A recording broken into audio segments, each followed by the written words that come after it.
My girlfriend said she needed to talk to me. I thought it would be another argument about something. But instead, she said, my ex is coming back. For a few days. I want you to pretend that you and I have no relationship. My heart broke. I didn't say a word. I picked up my car keys and walked away. I didn't even look back. After her ex left, I received a message from her best friend. Do you know what your girlfriend's ex has done? I replied, what? My name's Jake. I'm 28. Been working as a freelance photographer for the past 4 years. Not glamorous work. Mostly real estate listings, the occasional wedding, some corporate headshots. It pays the bills. Keeps me flexible. I met Andrea 2 years ago at a coffee shop in Portland. She was a junior architect at some mid-sized firm downtown. Dark hair, sharp eyes, the kind of person who looked like she had her life figured out. We clicked. Or at least I thought we did. That conversation happened on a Tuesday night. March 14th. I remember because it was Pie Day and I'd bought her a cherry pie as a stupid joke. She didn't even smile when she saw it. We were sitting in her apartment. She'd texted me earlier that day. Can we talk tonight? It's important. I figured it was about money. She'd been stressed about her student loans lately, and I'd offered to help. Or maybe it was about moving in together. We'd been dancing around that conversation for months. But when I walked in, she was pacing. Her hands kept fidgeting with her phone.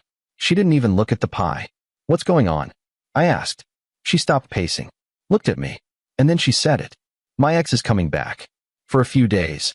I want you to pretend that you and I have no relationship. I just stared at her. What? His name is Brendan. He's flying in from Chicago for work. He doesn't know about you. I need you to not be around. Just for a few days. I felt something crack inside my chest. Like ice breaking under weight. Why? Because it's complicated, Jake. We ended things badly. I don't want to stir anything up. So you want me to just disappear? Pretend I don't exist? It's not like that. Then what is it like, Andrea? She didn't answer. Just looked at the floor. I set the pie down on her counter. My hands were shaking. Are you still in love with him? No. God, no. It's not about that. Then what is it about? She opened her mouth, closed it, shook her head. I can't explain right now. I just need you to trust me. Trust her. After she'd just asked me to erase myself from her life. I didn't yell. Didn't argue. I picked up my car keys from the counter and walked out. I heard her call my name once, but I didn't turn around. The door clicked shut behind me, and I stood in that hallway for a moment, breathing hard, feeling like I'd just been punched in the gut. Update 1. I drove around for 2 hours that night. Ended up parked near the waterfront, staring at nothing. The Willamette River was black and still. A few joggers passed by, couples holding hands. Normal people living normal lives. My phone buzzed constantly.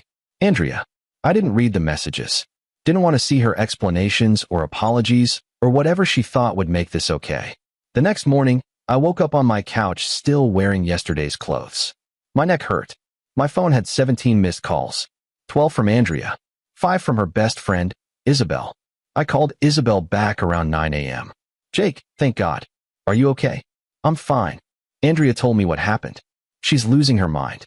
She's been crying all night. She didn't mean it the way it sounded. How else could she have meant it, Isabel? Silence on the other end.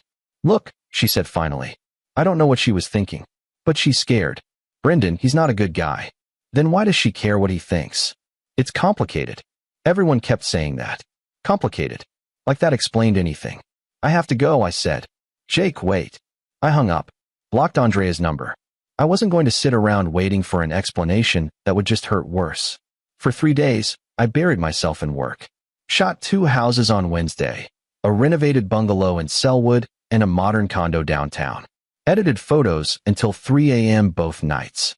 Avoided every coffee shop, every restaurant, every place I thought I might run into her. My apartment felt too quiet, too empty. My buddy Cole texted me on Friday. Drinks tonight? You've been MIA. I said yes. I needed to get out of my head. We went to this dive bar in Northeast Portland. The kind with sticky floors and a jukebox that only played songs from the 80s. Pool tables in the back. Neon beer signs on every wall. Cole could tell something was wrong, but he didn't push. Just bought the first round and let me drink in silence. Woman trouble? He asked after my second beer. Something like that. Want to talk about it? Not really. He nodded. Racked up the pool balls. We played 3 games. I lost all of them. Couldn't focus. Around 10 p.m., my phone buzzed. Unknown number. I almost didn't answer. Hello? Jake? It was Isabel. I told you I'm fine. Shut up and listen. Do you know what your girlfriend's ex has done? I paused, set my beard down on the edge of the pool table. What? He's been threatening her. For months. Andrea took out a loan in his name when they were together. $20,000. She used it to pay off some of her own debt. He found out after they broke up. He's been harassing her ever since. Texts, calls, showing up at her work. He told her if she didn't pay him back, he'd ruin her career. Spread lies to her firm. Get her fired. Maybe worse. My stomach dropped. The bar noise around me. Laughter, clinking glasses, the jukebox. All of it faded into background static. Why didn't she tell me?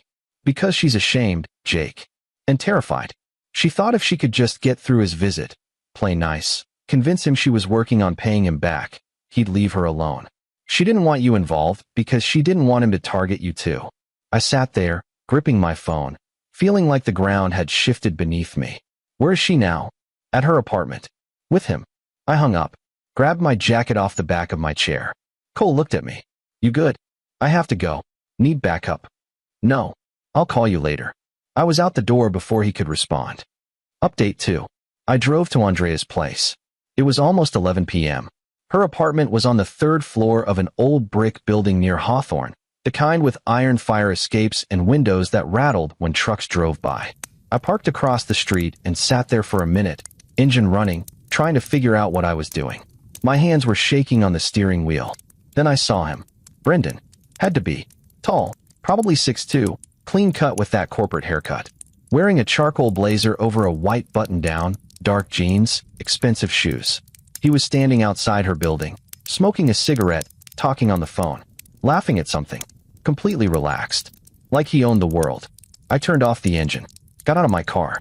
I didn't have a plan, didn't know what I was going to say, but I walked across the street toward him, my heart pounding in my chest. He noticed me when I was about 10 feet away, ended his call, slipped his phone into his pocket. Can I help you? He asked. His voice was smooth, confident, the kind of voice used to getting what it wants. You, Brendan? He narrowed his eyes, took a drag from his cigarette. Who's asking? I'm Jake, Andrea's boyfriend. He smiled, actually smiled, like I just told him a joke. Oh, right, the photographer. He exhaled smoke. She mentioned you. Did she? Yeah, told me you two were on a break. Guess she didn't want to make things awkward while I was in town. I felt my fists clench at my sides. Felt heat rising up my neck. She's not on a break. And you need to leave her alone. He laughed. A short, sharp sound. Leave her alone? She's the one who stole from me, man. 20 grand. You know about that. I know you've been harassing her. Harassing? He stepped closer. I could smell his cologne. Something expensive and cloying. I'm collecting what I'm owed. She signed the loan documents. Forged my signature on the investment papers. That's fraud. Identity theft. I could have her arrested. Charged. But I'm being nice. Giving her a chance to make it right. By threatening her. By giving her options. He flicked his cigarette onto the sidewalk. Crushed it under his shoe. Look, I don't have a problem with you. You seem like a decent guy. But this is between me and Andrea. Business. So why don't you go home, cool off, and let the adults handle this? I didn't move. Just stood there, staring at him. He sighed. Suit yourself. I'm done out here anyway. Too cold. He turned and walked back into the building. Pulled the door open and disappeared into the lobby. I stood there for a moment, breathing hard, shaking. Then I followed him inside. The lobby was small. Mailboxes on one wall. Narrow staircase on the other. I could hear his footsteps echoing above me as he climbed the stairs. By the time I got to Andrea's door on the 3rd floor, it was already open. I could hear voices inside. Brendan's. Andrea's. I told you, I'm working on it. Working on it isn't good enough, Andrea. I want a payment plan. In writing. With dates. Amounts. Tonight. I can't just. You can. Or I start making calls. Your firm. Your parents. The police. How do you think that'll play out for you? I walked in. They both turned. Andrea's face went white. She was standing by the kitchen counter, arms wrapped around herself. Her eyes were red. She'd been crying. Jake. Get out, I said to Brendan. He smiled again. That same infuriating smile. Or what? Or I call the cops. Tell them you've been extorting her. Extorting? He laughed. Shook his head like I was a child who didn't understand. I have the loan documents. I have the texts where she admits what she did. I have proof that she used my information without my consent. What do you have? Proof that you've been threatening her. Witness statements. A pattern of harassment. Good luck with that. He looked at Andrea. You really want to drag your boyfriend into this? Make him an accessory. Andrea's voice was small. Broken. Jake, please. Just go. I can handle this. No, I said. You can't. Brendan looked at his watch. A Rolex. Of course. I'm done here anyway. Got an early flight tomorrow. Andrea, you have until Monday. Noon. Figure it out. Give me a payment plan or I start making moves. He walked past me, shoulder brushing mine deliberately. I heard the door close behind him. The lock click. Andrea just stood there, tears streaming down her face now, her whole body shaking. Why didn't you tell me? I asked quietly. Because I was ashamed. Because I didn't want you to see me like this. Weak. Stupid. Broken. I wouldn't have thought that. Yes, you would have. She wiped her eyes with the back of her hand. Everyone does. I made a mistake. A huge, terrible mistake. And now I'm paying for it. I didn't want to drag you into it. I didn't want him to know about you. To use you against me. So you pushed me away instead. She nodded. Collapsed onto her couch. Put her face in her hands. I sat down next to her. The couch creaked under our weight. How much do you actually owe him? $20,000. That was the original loan. But he's tacked on interest. Penalties. Says I owe him 30 now. Maybe more. Jesus, Andrea. I know. We sat in silence for a long time. I could hear the neighbors above us walking around. A dog barking somewhere down the hall. Tell me everything. I said. From the beginning. Update 3. Andrea told me the whole story that night. We sat on her couch until 3 a.m. while she explained everything. She and Brendan had dated for 2 years. Met in college. He was in finance, already climbing the corporate ladder by the time they graduated. She was just starting her architecture career. He was charismatic, ambitious, made her feel like they could build something together. A year into their relationship, he pitched her an investment opportunity. A real estate development project in Milwaukee. He needed capital fast. His money was tied up in other investments. If she could take out a loan, just temporarily, they'd both be owners. They'd pay it back together within a year. Double their money. She was hesitant, but he was persuasive.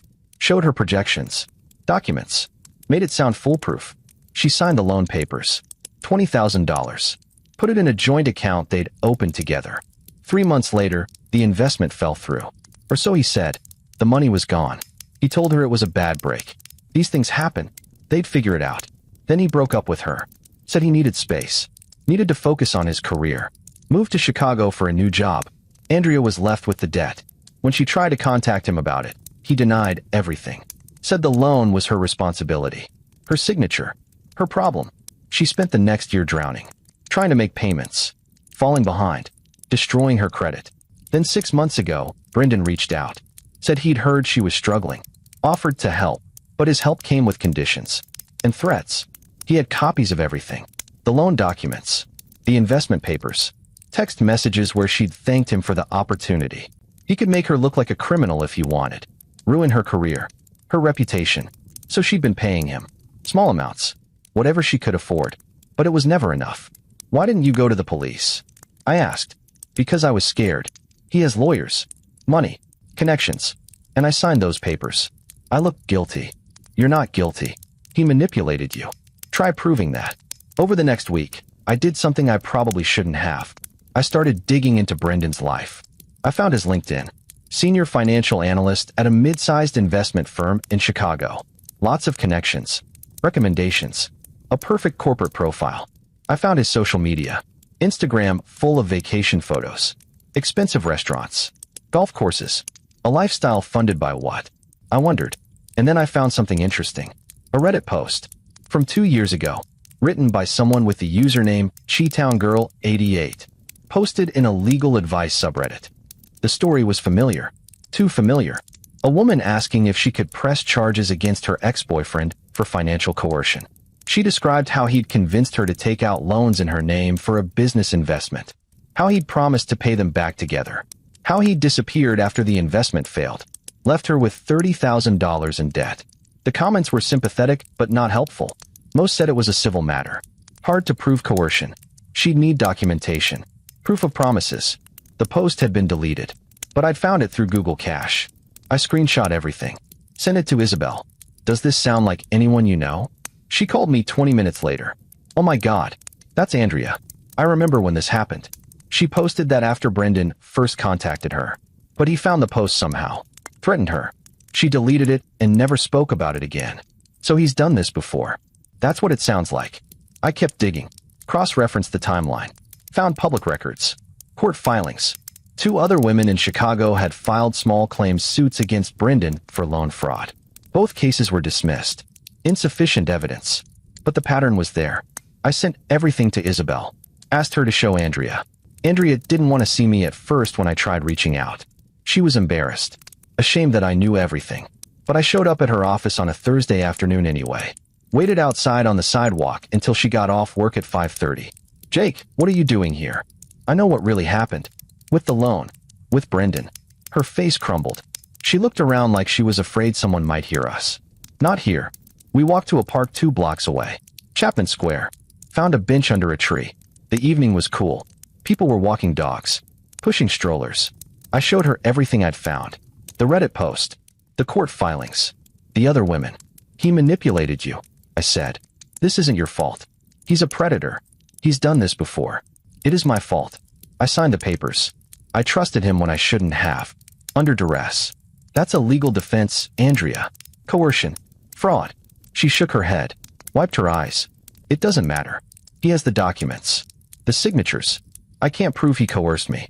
It's his word against mine. Maybe you can. That Reddit post. Your text from back then. Anything he sent you promising to pay it back. I deleted everything. I was so ashamed. I wanted to forget it all happened. I took her hand. Her fingers were cold. Then we'll find another way. We'll talk to those other women. Build a pattern. Get a lawyer. She looked at me. Really looked at me. Why are you helping me? I pushed you away. I hurt you. Because I love you. And because you don't deserve this. Nobody does. She broke down then. Fully.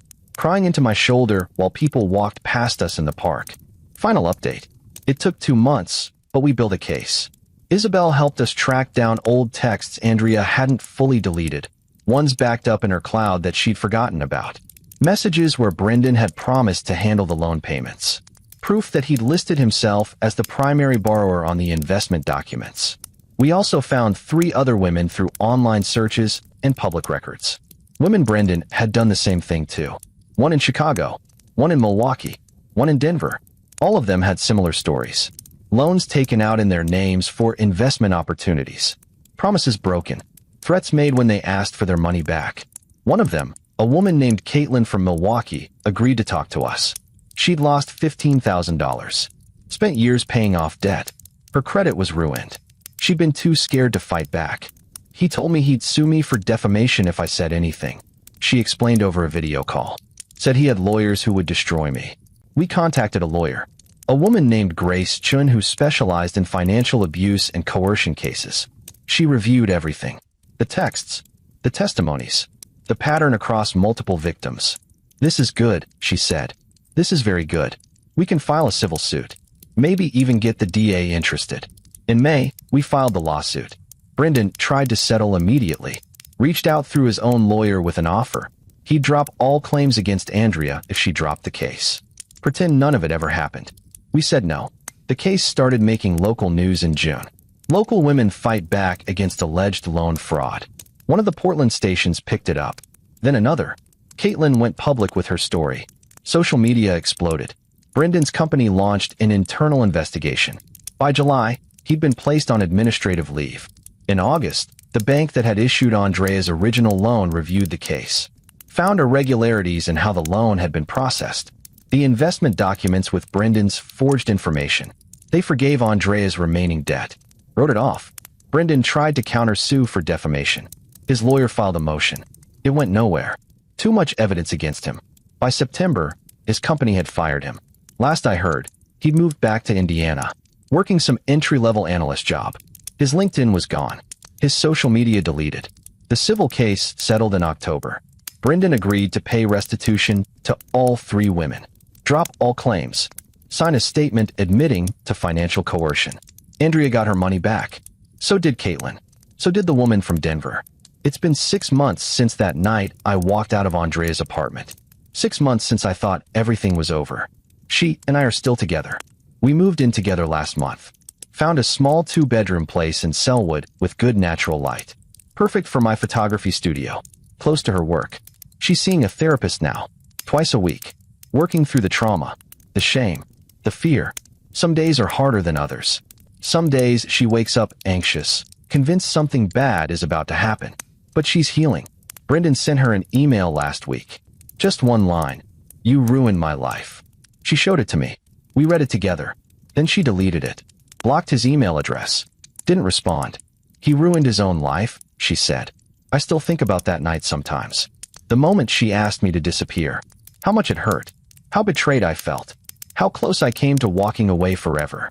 Part of me wonders what would have happened if I had. If I just blocked her number and moved on. Found someone else. Someone without baggage or secrets or dangerous ex-boyfriends. But I didn't. And I'm glad. Because sometimes the people we love make mistakes. Sometimes they're scared. Sometimes they push us away because they're trying to protect us. And sometimes the only way forward is to fight. Together. Edit 1. A few people have asked if Brendan faced criminal charges. The DA reviewed the case, but ultimately decided there wasn't enough evidence to pursue fraud charges beyond reasonable doubt. The statute of limitations on some of the incidents had also passed. The civil suit was enough to destroy his reputation and career, though. Sometimes that has to be enough. Edit 2. Andrea paid off her remaining debt last month. The stuff that wasn't forgiven by the bank. We celebrated with Thai takeout and a bottle of cheap wine. Sat on our new couch in our new apartment and just breathed. It felt like closing a chapter. Starting a new one. Edit 3. To everyone who's messaged me with similar stories. I'm sorry you went through that. You're not alone. It's not your fault. There are resources out there. Lawyers who specialize in financial abuse. Support groups. People who will believe you. Don't give up.